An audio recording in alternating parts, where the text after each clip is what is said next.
Hello les amis, je vous retrouve pour une nouvelle vidéo sur le football français et la Ligue 1 et je vais vous présenter le résultat en statistique du match Strasbourg contre Saint-Étienne, un match qui avait lieu ce samedi 26 avril 2025 et qui compte pour la 32e journée du championnat de France de football de Ligue 1 et c'est Strasbourg qui l'a emporté 3 buts à 1 face à Saint-Étienne. Alors une victoire très importante pour Strasbourg en vue de la qualif pour la Ligue des Champions, on va le voir après justement. Et donc dans cette vidéo on va revenir sur les buts de cette rencontre, sur les statistiques des deux équipes pour comprendre un petit peu le déroulé de ce match.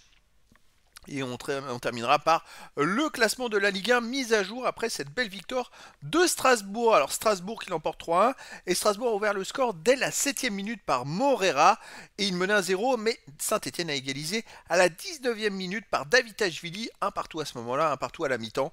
Deuxième mi-temps, Emega a marqué un deuxième but pour Strasbourg à la 63e puis Bakoua a marqué un troisième but à la 83e minute pour une belle victoire de Strasbourg 3 buts à 1. Mais on va aller voir maintenant les statistiques. Est-ce qu'elles traduisent les statistiques un petit peu cette belle victoire? Eh bien écoutez, 51,3% de possession de balle à 48,7% pour Strasbourg, 563 passes tentées à 545, 512 passes réussies à 479, 90,9% de passes réussies à 87,8%. Donc c'est une légère domination de Strasbourg. C'est vrai qu'on ne s'attendait pas à ça. Moi je m'attendais à ce qu'il y ait une plus grosse domination de la part de Strasbourg. Les occasions, 14-13, mais pour Saint-Étienne. L'XG, les expecting goals et buts attendus, 2,83 pour Strasbourg, 1,96 pour Saint-Etienne, donc c'est quand même largement au-dessus, enfin largement au-dessus, non, c'est au-dessus. Strasbourg a mis 3 buts en 2,83 XG, alors que Saint-Etienne n'a mis qu'un but en 1,96, le score est quand même vachement sévère pour Saint-Etienne. Les tirs, 18-17 pour Strasbourg, les tirs cadrés, 7-6 pour Strasbourg, c'est hyper serré, 5 tirs contrés partout, un poteau partout. Écoutez, quand on voit toutes les statistiques, il y aurait eu match nul, c'était logique. Je dirais, là c'est vrai que je suis un peu étonné d'une telle victoire de Strasbourg face à Saint-Etienne qui a vraiment pas démérité du tout. Les hors-jeux de 1 pour Strasbourg, 8 corners à 5 pour Saint-Etienne, 24 centres à 16 pour Strasbourg, 5 interceptions à 4 pour Saint-Etienne, 20 tacles à 15 pour Strasbourg, 49 duels gagnés à 35 pour Strasbourg, un gros avantage en duel gagné pour Strasbourg, 5 arrêts à 4 pour Strasbourg, 10 fautes à 7 pour Strasbourg, un jaune à 0 pour Strasbourg, pas de rouge. Donc voilà, des statistiques à nouveau équilibrées, même si Strasbourg a gagné plus de duels, a fait plus de tacles et a fait plus de centres, Saint-Etienne, ils n'ont pas démérité du tout. Alors la victoire de 3-1 de Strasbourg, elle est très sévère pour Saint-Etienne. À la rigueur, il y aurait eu un but d'écart. On peut l'expliquer là, 2 buts d'écart. Quand on voit toutes les statistiques, Saint-Etienne aurait marqué un deuxième but. Ça n'aurait pas été démérité du tout. Après, voilà, ils ont réussi à égaliser, mais malheureusement pour eux, Saint-Etienne n'a pas réussi à marquer un deuxième but qui aurait peut-être mis à mal Strasbourg dans l'histoire. Alors que Strasbourg, après, ils ont pris l'avantage à 3-1. Un but de Saint-Etienne n'aurait pas changé grand-chose.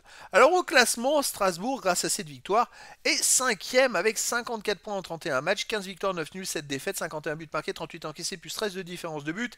Ils sont ex aequo avec Nice et Monaco. Alors Monaco est en train de jouer son match au Havre. Ils sont menés 1-0 d'ailleurs à la mi-temps. Et donc c'est vrai que Strasbourg s'est replacé grandement. Ils sont qu'à un point de Marseille, mais Marseille a un match en retard. Et il reste après cette 31e journée, il restera que 3 matchs, 9 points possibles. Alors à noter qu'ils ont qu'un point d'avance sur Lille et 3 points d'avance sur Lyon. Lille et Lyon pourraient éventuellement se rapprocher, c'est-à-dire qu'on pourrait, si Lille fait match nul et que Lyon gagne, si Monaco a perdu, on peut se retrouver avec 5 équipes ex aequo avec 54 points, ce qui serait carrément hallucinant à 3 journées de la fin. Saint-Etienne de son côté, ils sont 17e avec 27 points en 31 matchs, 7 victoires, 6 nuls, 18 défaites, 34 buts marqués, 71 encaissés, moins 37 de différence de but, ça se complique pour eux. Ils ont 3 points de retard sur Le Havre et Angers. Le Havre est en train de gagner contre Monaco, un match très important. Si Le Havre gagne Monaco, Saint-Etienne serait à 3 points du premier barragiste pour la relégation. Donc Saint-Etienne, il reste 3 matchs, 9 points possibles. C'est pas une bonne affaire pour eux cette défaite à Strasbourg. Donc c'était la présentation les amis du résultat en statistique du match Strasbourg contre Saint-Etienne, un match qui s'est terminé par la victoire de Strasbourg 3 buts à 1. Voilà les amis, je vous dis à très bientôt pour une nouvelle vidéo.